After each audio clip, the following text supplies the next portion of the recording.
ناظرین کرام السلام علیکم ورحمۃ اللہ وبرکاتہ۔ میں ہوں آپ کا میزبان محمد زبیر رضا حنانی اور آپ دیکھ رہے ہیں یوٹیوب چینل زبیر نالج۔ ناظرین کرام، آج کی اس ویڈیو میں ہم فاتحہ کے تعلق سے بات کریں گے کہ فاتحہ پڑھنے کا سب سے آسان اور سیدھا سادھا طریقہ کیا ہے، سب سے چھوٹا اور آسان طریقہ فاتحہ پڑھنے کا کیا ہے۔ دیکھیں، فاتحہ کا مطلب ہوتا ہے ایصال ثواب۔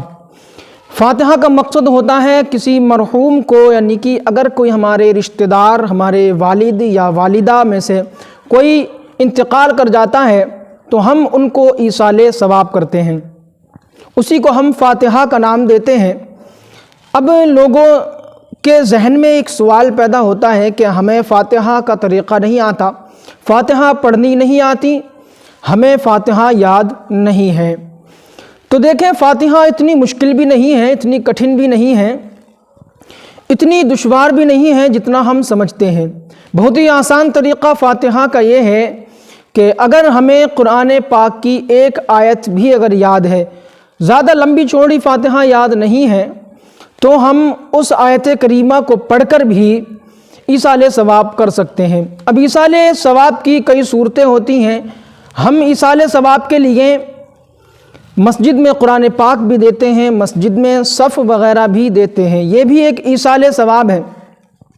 اور فاتحہ کا طریقہ، ایصال ثواب کرنے کا طریقہ یہاں تک بیان کیا گیا ہے کہ اگر ہمیں قرآن پاک کی آیت یاد نہیں ہے یا فاتحہ کا طریقہ نہیں آتا، فاتحہ ہمیں پڑھنی نہیں آتی، تو 3 مرتبہ سبحان اللہ سبحان اللہ سبحان اللہ یہ تسبیح پڑھ کر کے ہم ایصال ثواب کر سکتے ہیں۔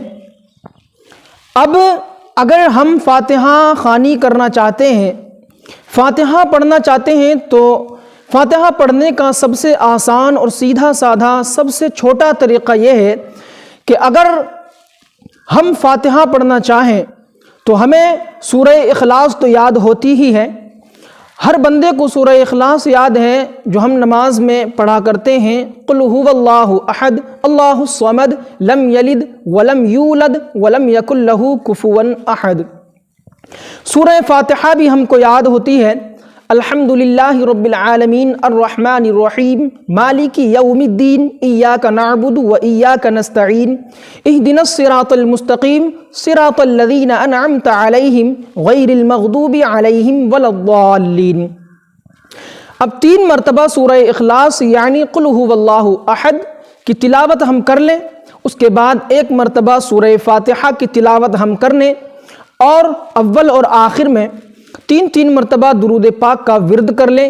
یہ آسان سا طریقہ فاتحہ کا ہے، اس طریقے سے ہم فاتحہ پڑھ سکتے ہیں۔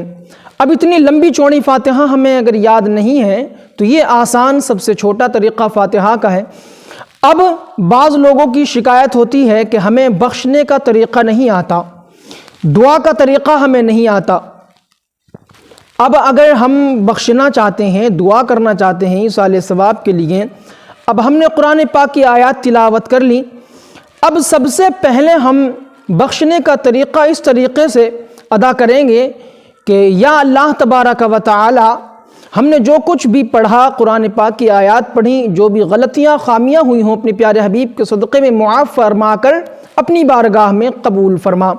اس کے بعد سب سے پہلے آقائے نامدار مدینے کے تاجدار حضور سرور کونین صلی اللہ علیہ وسلم کی بارگاہ اقدس میں پیش کرتے ہیں، مولا قبول فرما۔ اب اس کے بعد اتنا کہہ لیں کہ حضرت آدم علیہ نبینا علیہ الصلوۃ والسلام سے لے کر اب تک تمام مسلمانوں کو درجہ بدرجہ اس کا ثواب پیش کرتے ہیں، مولا قبول فرما۔ اب اتنا اگر ہم کہہ لیں گے تو اس میں تمام انبیاء و مرسلین، صحابہ، شہداء، صالحین اور تمام اولیاء اعظام، مومنین، مومنات سبھی شامل ہو جائیں گے۔ یہ آسان سا چھوٹا سا طریقہ فاتحہ کا ہے، اس طریقے سے ہم فاتحہ پڑھ لیں گے۔ اور اب لوگوں کی شکایت ایک یہ بھی رہتی ہے، لوگ یہ شکایت کرتے ہیں کہ ہمیں قرآن بخشنا نہیں آتا، کہ قرآن کیسے بخشا جاتا ہے۔ اب اگر یہ تو فاتحہ کا طریقہ ہے آسان سا، قرآن اگر ہمیں بخشنا ہے، جو بھی قرآن پاک پڑھا ہے، تو اگر 2 قرآن پڑھے ہیں یا 3 قرآن پڑھے ہیں تو ان کا نام لے لیں کہ 2 قرآن پاک پڑھے ہیں، اور جس کے نام سے خصوصی طور سے بخشا جا رہا ہے، جس کے نام کی فاتحہ ہے، خصوصاً اس کا نام لے لیں، اس کا نام لینے کے بعد اس کی روح کو قرآن پاک کی تلاوت کا ثواب بخش دیں، اس طریقے سے کہ فلاں کو 3 قرآن پاک کا ثواب ہم پیش کرتے ہیں، مولا ان کی روح کو پیش کرتے ہیں، قبول فرما اور ان کی مغفرت فرما، ان کے درجات میں بلندیاں فرما، جنت الفردوس میں اعلیٰ مقام عطا فرما۔ یہ فاتحہ کا سب سے آسان طریقہ ہے۔ اب ایک بات یہاں پر اور آپ یاد رکھیں کہ عورتوں کا سوال یہ ہوتا ہے کہ عورتیں فاتحہ پڑھ سکتی ہیں یا نہیں پڑھ سکتی۔ دیکھیں ہمارے گھر کی ماں اور بہنیں کیا کرتی ہیں کہ اگر ہمارے مرد حضرات گھر میں نہیں ہوتے ہیں تو وہ خود فاتحہ نہیں پڑھتی ہیں، بلکہ غیر محرم مردوں کو گھر میں بلوا کر فاتحہ پڑھواتی ہیں۔ ایسا کرنا ان کے لیے بالکل جائز نہیں ہے، یہ سراسر غلط ہے۔ اگر ہمارے گھر کے مرد حضرات ہمارے گھر میں نہیں ہیں موجود تو عورتوں کو چاہیے کہ وہ فاتحہ پڑھیں۔ عورتوں کا الگ سے کوئی فاتحہ کا پڑھنے کا طریقہ نہیں ہے، بلکہ یہی طریقہ عورتیں بھی اپنا سکتی ہیں۔ یہی فاتحہ کا طریقہ عورتوں کا بھی ہے اور یہی فاتحہ کا طریقہ مرد حضرات کا ہے، اسی کو عورتیں بھی پڑھ سکتی ہیں۔ اس سے بہتر ہے کہ غیر مردوں کو بلا کر کے گھر میں فاتحہ پڑھوانا، کہ ہمارے گھر کی ماں اور بہنیں فاتحہ پڑھیں۔ یہ فاتحہ کا سب سے آسان طریقہ ہے۔ آج کی ویڈیو میں اتنا ہی، انشاءاللہ تبارک و تعالی امید کرتا ہوں کہ یہ ویڈیو آپ کے لیے فائدہ مند رہی ہوگی، لہٰذا گزارش ہے آپ لوگوں سے، اگر ویڈیو پسند آئی ہے تو ویڈیو کو لائک ضرور کر لیں، سبسکرائب کر لیں چینل کو، اور ویڈیو کو زیادہ سے زیادہ شیئر کریں تاکہ ہمیں فاتحہ کا آسان طریقہ سیکھنے کو مل جائے۔